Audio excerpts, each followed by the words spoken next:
berdoa. Bapa di surga, dalam nama Tuhan Yesus, kami tahu Tuhan Engkau selalu menyertai kami. Kami tahu Tuhan Engkau bersama-sama kami, tidak sendiri. Janji-Mu akan seperti fajar yang terus bersinar di pagi hari, dan seperti kasih-Mu seperti sungai yang terus mengalir. Demikianlah Tuhan bersama-sama dengan kami di setiap badai, di setiap pergumulan, setiap pekerjaan kami, setiap tuntunan dan tugas kami. Engkau ada Bapa sebagai Allah yang selalu hadir untuk mengasihi dan menuntun setiap langkah kami. Sebelum kami memulai tugas kami pagi ini, biarlah kami ada dalam perenungan firman-Mu, urapi hamba-Mu Bapa dengan kuat kuasa Roh-Mu yang kudus, supaya firman Tuhan disampaikan dalam nama-Mu Tuhan, dan biarlah kuasa Allah bekerja.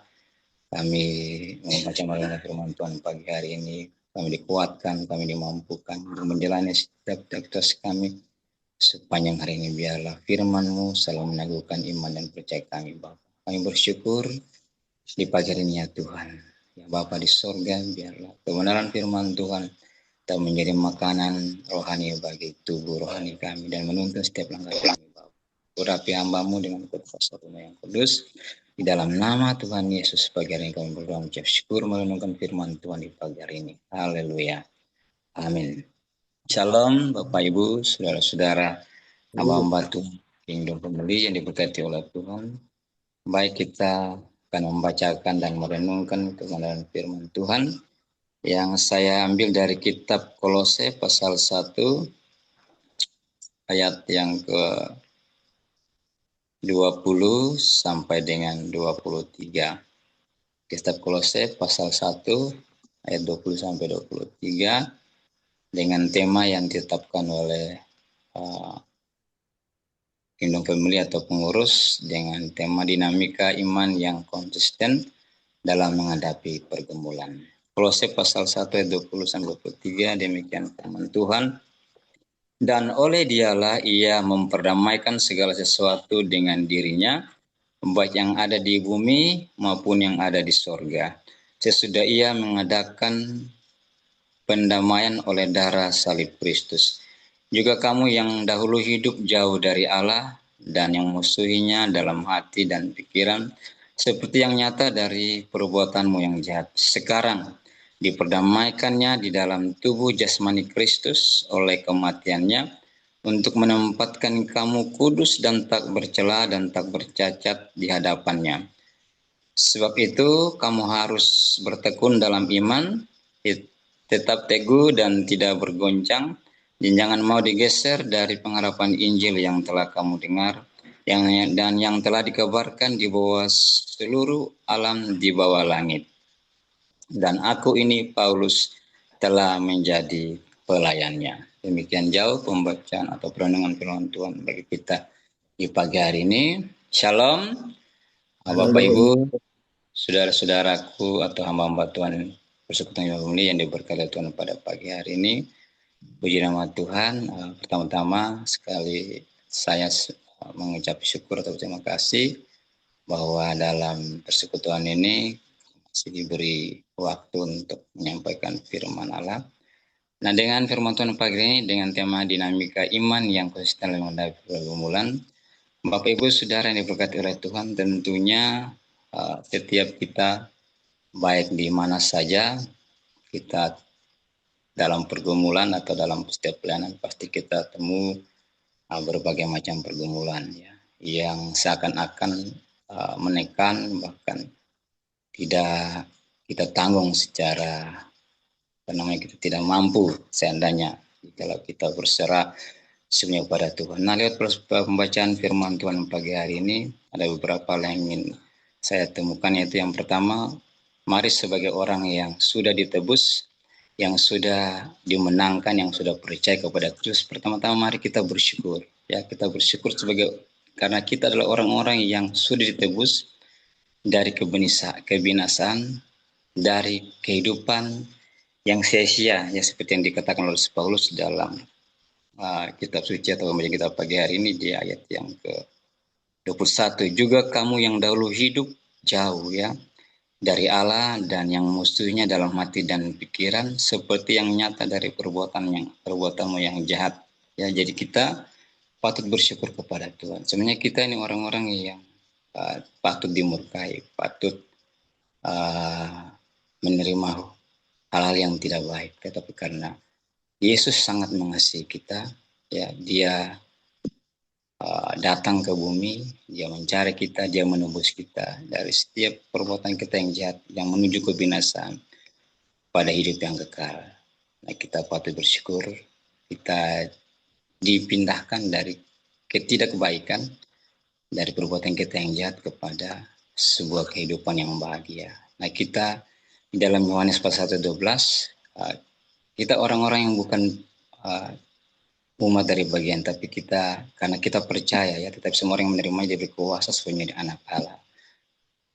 Jadi kita diberi kuasa sehingga Bapak Ibu dan saya kita patut mengucap syukur ini. Kita patut bersyukur dan berterima kasih kepada Tuhan karena hanya anugerahnya kita ditebus. Nah, di dalam kita menjalani kehidupan kita beriman, tentu banyak sekali tantangan persoalan yang akan kita temukan. Ya. Seakan-akan tidak mampu karena tadi kita sebagai orang percaya apa namanya itu, ketika kita sudah jadi anak-anak Tuhan, pasti ada satu oknum, ya, yang tidak ingin kita bahagia, ya. Dia ingin merebut kebahagiaan kita. Nah, kita sudah ditebus, ya, dari perbuatan kita yang jahat dan kita sudah dimenangkan ketika kita menjadi anak-anak. Nah, ini yang patut kita syukuri dan patut kita naikkan pujian kepada Tuhan Yesus karena dia Allah yang mau memberikan kebahagiaan itu bagi kita. Ya, sekalipun kita bukan umat yang dipilih, tapi karena kasih karunia-Nya, karena anugerahnya, Bapak Ibu dan saya, kita boleh menerima anugerah keselamatan itu. Nah, Bapak Ibu dan Saudara yang diberkati oleh Tuhan, yang kedua adalah bagi kita orang percaya, kita dituntut untuk senantiasa tetap bergumul, ya, dan dengan hidup kudus dan tak bercacat di hadapannya dalam iman kita kepada Dia yang kudus, ya, di ayat yang ke-22. Ya, kepada Dia yang kudus, Dia yang pemberi hidup, artinya hidup kita mestinya selalu menyenangkan hati Tuhan. Nah, di ayat yang ke-22 saya baca, sekarang diperdamaikannya di dalam tubuh jasmani Kristus oleh kematiannya untuk menempatkan kamu kudus dan tak bercela dan tak bercacat di hadapannya. Di Bapak Ibu Saudara diberkati oleh Tuhan, di pagi hari ini, jadi Allah sudah menebus kita. Nah, kita dituntut sebagai orang percaya untuk hidup kudus, ya. Janganlah kita berbuat lagi hal yang salah, janganlah kita kembali lagi kepada mungkin masa lalu kita, ya, seperti kata firman Tuhan tadi, pikiran kita yang jahat yang memusuhi Allah. Tetapi sekarang kita sudah diperdamaikan, biarlah kita hidup kudus seperti Tuhan Yesus, seperti Bapa kita, seperti Allah kita. Yang artinya hidup kita mestinya selalu menyenangkan hati Tuhan. Nah, di sinilah letak persoalannya. Kadangkala satu oknum tadi yang adalah lawan kita, si iblis, tidak senang kalau kita mau tetap beriman, tetap hidup, tetap menyenangkan hati Tuhan dengan kehidupan kita yang selalu kita bawa, dengan iman kita, karena iblis tidak ingin kita dekat dengan Tuhan. Iblis tidak ingin kita menikmati kebahagiaan. Dia ingin kita hancur. Dia ingin kita tidak nyaman hidup. Nah, inilah pergumulan dari mana iman kita yang sekarang harus diperdapkan dengan pergumulan seperti ini. Karena itu Bapak Ibu dan saya, bila di setiap pelayanan kita, setiap pekerjaan kita hadirkan hidup kita yang senantiasa kudus. Artinya kita mempersembahkan hidup kita sebagai persembahan yang harum, yang hidup dan yang berkenan, seperti dalam Roma pasal yang ke-12 ayat yang kedua, ya. Jadi hendaklah kita mempersembahkan tubuh kita sebagai persembahan yang hidup, yang kudus dan berkenan. Nah, inilah yang bisa menyenangkan hati Tuhan. Di sinilah iman kita tetap teguh, tetap menyenangkan hati Tuhan, walaupun, ya, ada berbagai pergumulan yang kita hadapi ya. Mungkin pergumulan saya dan saudara mungkin berbeda karena di berbeda tempat, tapi kita mari bersandar sepenuhnya kepada Yesus ya. Kita bersandar, kita tetap kuat menjalani setiap pelayanan kita dimanapun kita ada. Apa yang mau kita lakukan untuk menyenangkan hati Tuhan? Mungkin kita berbuat apa yang diperintahkan oleh Tuhan, berbuat kasih, mengasihi, menolong orang-orang yang susah, atau kita turut bagian dalam memberitakan firman Tuhan, bukan menyampaikan berita kebenaran kepada orang-orang di sekitar kita. Itu bagian daripada kita melakukan hidup yang benar, hidup yang kudus, hidup yang menyenangkan hati Tuhan. Nah, Bapak Ibu dan saudara-saudara yang dikasihi Tuhan Yesus Kristus, bagian yang ketiga yang saya dapat sesuai dengan tema kita, tema firman Allah sepanjang bulan ini atau minggu ini adalah di ayat yang ke-23 ya, di situ dikatakan bahwa sebab itu kamu harus bertekun dalam iman, tetap teguh dan tidak bergoncang. Dan jangan mau digeser dari pengharapan Injil yang telah kamu dengar dan yang telah dikabarkan di seluruh alam di bawah langit, dan yang aku ini Paulus telah menjadi pelayannya.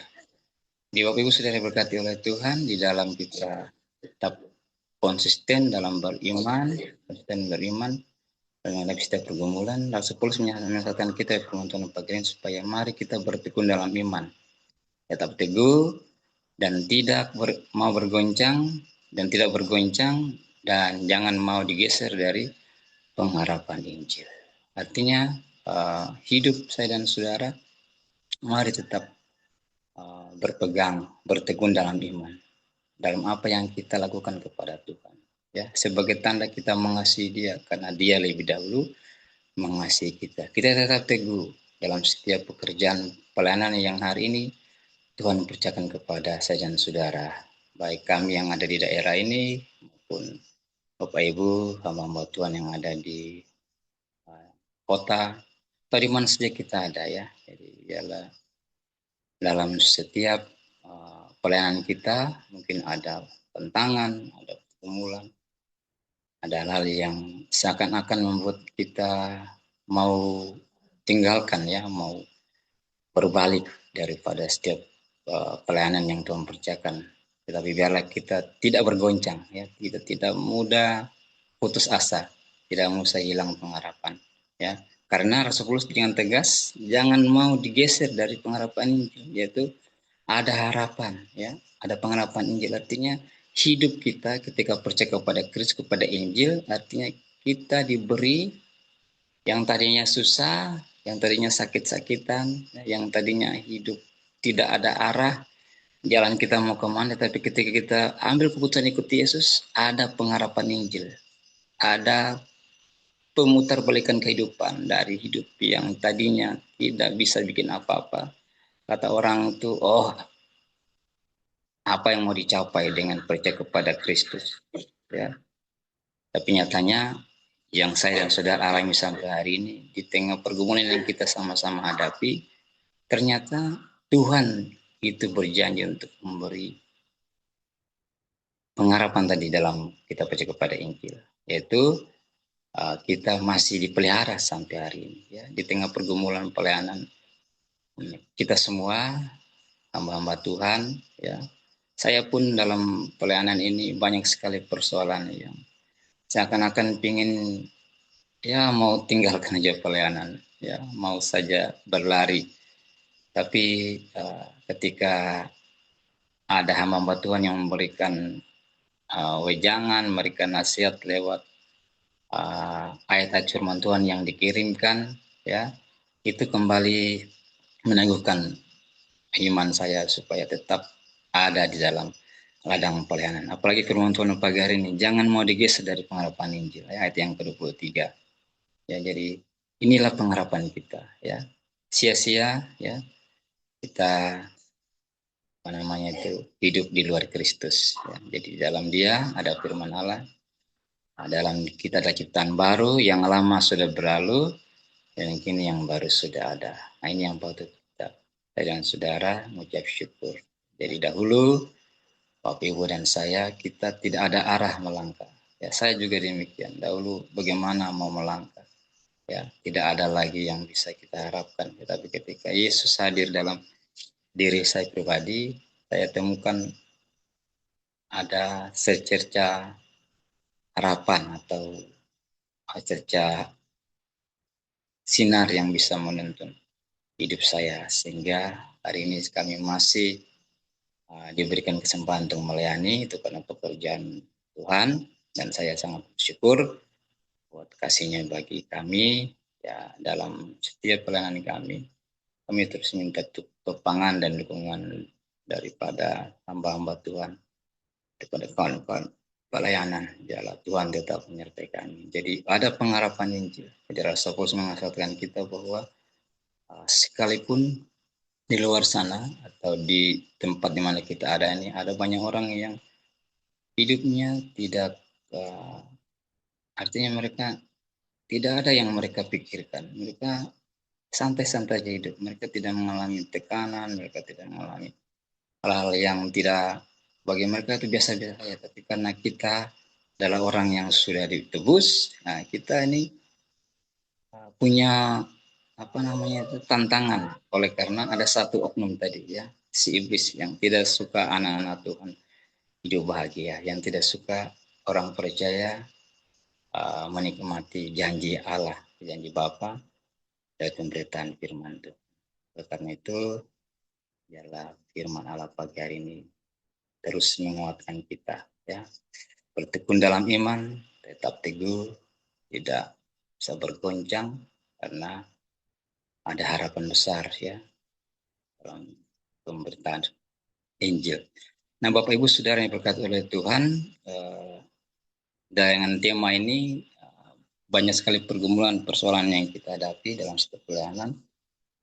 Mari kita lihat satu ayat sebagai untuk firman Tuhan di mana Rasul Paulus menguatkan jemaat yang sama ketika kita sama-sama menghadapi pergumulan. Biarlah kita, karena perjuangan kita ya, di ayat Efesus pasal 6 ayat yang ke-10 dan sampai dengan ke-13. Karena perjuangan kita ya, orang-orang percaya bukan melawan darah dan daging, di ayat yang ke-13, ayat yang ke-12. Karena perjuangan kita bukanlah melawan darah dan daging, tetapi melawan pemerintah-pemerintah, melawan penguasa-penguasa, melawan penghulu-penghulu dunia yang gelap ini, melawan roh jahat di udara. Jadi kita bukan melawan orang-orang di sekitar kita, tapi ada kuasa kegelapan yang ingin membawa kita, yang ingin menghancurkan hidup kita, yang ingin melemahkan iman kita, yang ingin seakan-akan ingin membalikan ya harapan yang kita dari pada percaya kepada Kristus. Jadi mari saya nasihat kita supaya akhirnya hendaklah kamu kuat, ayat yang ke-10 Efesus 6. Hendaklah kamu kuat di dalam Tuhan, di dalam kekuatan kuasa-Nya. Kenakanlah seluruh perlengkapan senjata Allah, supaya kamu dapat bertahan melawan tipu muslihat iblis. Jadi seluruh perlengkapan senjata Allah. Di sini ada beberapa hal yang disebut sebagai perlengkapan senjata Allah di ayat yang ke-14. Jadi berdirilah teguh, berikat pinggangkan kebenaran. Ya, jadi kita diminta untuk tetap benar ya. Tadi di ayat di poin yang kedua, hidup tidak bercela dan tercatat di hadapan Tuhan. Jadi salah satu perlengkapan adalah kita diminta untuk hidup benar dalam keadaan apapun ya, sekalipun ya hidup susah ya, jangan, kata orang, jangan menjadi ya, mohon maaf, jangan menjadi tikus-tikus atau orang yang mau korupsi. Sekalipun mungkin keadaan ekonomi itu sulit atau mungkin tidak ada uang, tapi kita ya serahkan saja, kata Alkitab, serahkan segala kekhawatiran kepada Tuhan karena Dia akan memelihara kita. Jadi di poin selanjutnya sesuai dengan perlengkapan rohani yang harus kita pergunakan adalah dan berbaju sirahkan keadilan. Ya, kita harus berbuat keadilan. Kaki memberkasutkan kerelaan untuk memberitakan Injil damai sejahtera, dan dalam segala keadaan pergunakanlah perisai iman, sebab dengan perisai itu kamu dapat memadamkan semua panah api dari si jahat. Dan terimalah ketopeng keselamatan dan pedang roh, yaitu firman Allah. Dalam segala doa dan permohonan berdoalah setiap waktu di dalam roh, dan berjaga-jagalah di dalam doamu itu dengan permohonan yang tak putus-putusnya untuk segala orang kudus. Nah, inilah merupakan kekuatan saya dan saudara untuk mempertahankan ya iman kita yang konsisten dalam menghadapi setiap pergumulan dimanapun kita berada. Sekali lagi, mungkin pergumulan saya dan saudara itu tidak sama ya. Kami di kampung ini dan Bapak Ibu mungkin yang ada di kota yang sudah maju mungkin tidak sama. Ada hal saja yang ingin membuat kita tidak tenang ya, ingin menggeser kita dari iman kita kepada Kristus. Nah, mari kita lakukan firman Allah pagi hari ini, itu kita bertekun di ayat bertekun dalam iman, tetap teguh ya, tidak bergoncang, dan jangan mau digeser dari pengharapan Injil ya, karena ya kita semua tahu bahwa ketika kita lolos dari setiap pergumulan yang kita hadapi, ada berkat ya, ada kehidupan, ada mahkota, ada hadiah yang Tuhan Allah atau Tuhan Yesus sebagai pemberi atau pencipta segalanya ini, Allah yang hidup, memberikan semua itu bagi saya dan saudara ya. Artinya kita pertahankan kehidupan iman kita sampai akhir ya. Tadi di sana banyak sekali tantangan kita ya. Kita tahu di Indonesia ada yang digerakkan oleh iblis lah ya. Ada orang-orang yang ingin mengintimidasi kita dalam iman kita, ada yang mencoba menghalangi kita dalam memberitakan Injil ya. Kita diminta untuk berjaga-jaga, berdoa, di sana letak kekuatan kita. Mungkin ada yang diizinkan untuk mengalami ya intimidasi tadi, mungkin sempat ada juga yang sempat dipukuli atau dihina, difitnah ya. Firman Allah jelas kalau kita sebagai anak-anak terang ya, kita membawa kabar baik, berbahagia ya. Dalam Matius pasal yang kelima, ucapan Tuhan bahagia, kita membawa kabar baik ya, kita disebut berbahagia. Mungkin ini bagian firman Tuhan bagi kita di pagi hari ini. Biarlah kebenaran firman Tuhan yang sederhana ini, yang singkat ini, dapat memberikan kita teguhkan iman kita, memberikan pengharapan bagi kita di tengah setiap pelayanan yang saya dan saudara hadapi. Banyak sekali pergumulan yang kita temukan, mungkin dalam pelayanan kita hadapi kesulitan-kesulitan ya, kita menghadapi masalah-masalah ya, mungkin seakan-akan ya Tuhan izinkan supaya kita melewati itu, dan nantinya kita akan mendapat hal yang luar biasa ya, yang Allah janjikan dalam kitab suci kita ini, yaitu hidup yang kekal, hidup yang penuh. Artinya kita pertahankan iman kita konsisten sampai akhir. Kiranya Tuhan Yesus memberkati. Mari kita berdoa. Kita berdoa. Bapa di sorga, Allah yang maha baik, terima kasih untuk firman yang kami baca pagi hari ini, di mana lewat firman ini kami diberi kekuatan, diberi hikmat untuk tetap teguh, tetap berpengharapan, tetap beriman, tetap mengerjakan tugas kami sekalipun banyak pergumulan dan persoalan yang kami temui. Kami tahu bahwa satu oknum, yaitu kuasa gelap, kuasa iblis, tidak senang melihat anak-anakmu, tidak melihat kami orang percaya menyenangkan hatimu. Biarlah kami kuat, kami pergunakan setiap perlengkapan senjata rohani yang ditulis oleh Rasul Paulus, yaitu kami berjalan dalam kebenaran, kami memberitakan firman Allah, kami hidup dalam firman, dan kami berjaga-jaga yang berdoa. Itulah semua kekuatan yang dapat kami terima daripada Tuhan untuk menghadapi, untuk kami tetap beriman, untuk menghadapi setiap persoalan pergumulan di mana kami sebagai orang percaya di saat-saat ini. Kami bukan berjuang melawan darah dan daging, tapi kami malah berjuang melawan penguasa-penguasa, pemerintah-pemerintah, roh-roh jatuh darah yang gelap. Demikianlah Bapa, mampukan kami supaya iman kami tetap konsisten. Kami tetap berjuang dalam iman dengan berharap hanya kepada Tuhan Yesus. Sehingga pada akhirnya ketika kami menyelesaikan semua perjuangan kami dalam iman kami didapati memperoleh hidup yang kekal. Kami mencapai garis akhir seperti kata Rasul Paulus, dan kami menerima mahkota kebenaran, mahkota kehidupan. Terima kasih Bapak untuk firman pagi hari ini. Kami bersyukur. Di dalam nama Tuhan Yesus kami berdoa. Haleluya. Amin. Shalom. Demikian. Tuhan berkati.